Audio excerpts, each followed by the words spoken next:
छेद वाला मटका। चीन में एक बुढ़िया रहती थी। उसके पास 2 मटके थे। दोनों मटके बांस के डंडे के एक किनारे पर लटके हुए थे।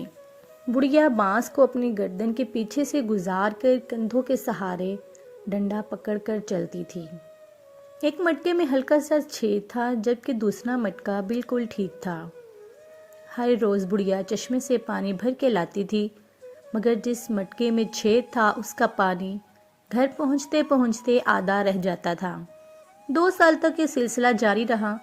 सही सलामत मटके को अपने ऊपर नाजो गरूर होने लगा कि वो पूरा पानी लाता है, जबकि छेद वाला मटका बेचारा शर्मिंदा रहने लगा क्योंकि उसका पानी आधा रह जाता था।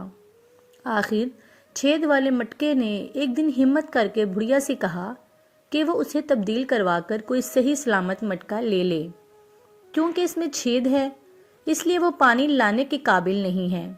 बुढ़िया ने ये सुना तो मुस्कुराने लगी और बोली, क्या तुमने गौर नहीं किया कि तुम्हारी तरफ वाले रास्ते में कितने खूबसूरत फूल उगे हैं?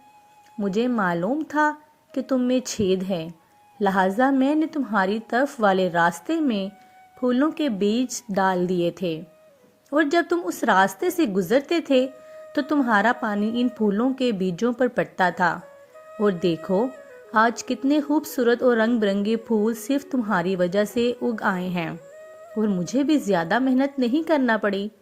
मैं इन सब फूलों के गुलदस्ते बनाकर अपने घर सजाऊंगी। मैं तुम्हारे बगैर ये सब नहीं कर सकती थी। हर किसी में कोई ना कोई खूबी और खामी ज़रूर होती है, मगर असल मज़ा तो ये है कि आप किसी की खामी को किस तरह खूबी में तब्दील करते हैं।